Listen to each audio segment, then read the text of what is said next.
I think it was very, very useful for me because being a researcher in the Maldives and working with some research projects related to education and student learning and the school system, really the learning helped me to identify things that I was not necessarily really aware of. Having to use this QGIS system and really seeing the physical geospatial data about our school system, about the region, about different geographical features in our country, and making it visual to our eyes, it was kind of really fascinating. There were a lot of interaction, there were a lot of practicals, there were a lot of sharing thoughts. There were kind of like so many things that we were learning from each other.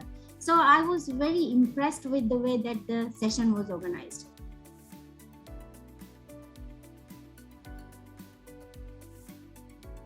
Equity, to see how many schools or like which areas of the country that the access is lacking.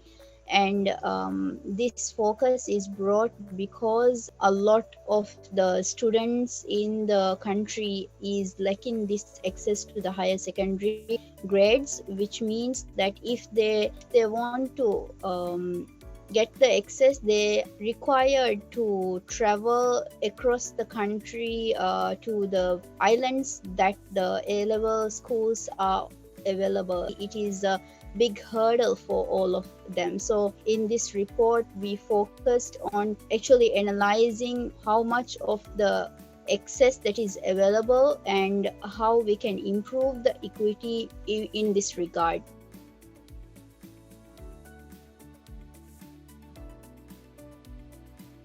From this geospatial data, we came to know that there are some islands that do not have schools as well. For example, by Fehendu, those students who are living in that island that have to travel to another island to get access to education. And in terms of higher secondary education, there were two atolls that did not provide higher secondary education. And with regard to the accessibility, we look at the catchment area in the Greater Male area and also in the Adu city. We understood that we need to consider a lot of factors, especially the travel distance when we build new schools. The takeaways from our report includes when building schools, we need to consider the travel distance, and also we need to provide higher secondary education in every atoll.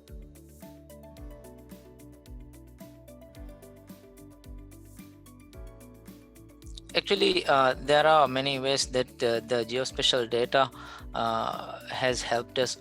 Recently, we have brought one major change to our policy, which is introducing A-level to the atolls without the A-level in the system.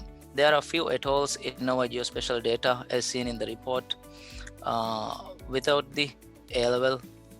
So recently we have introduced the A-levels in these schools as well.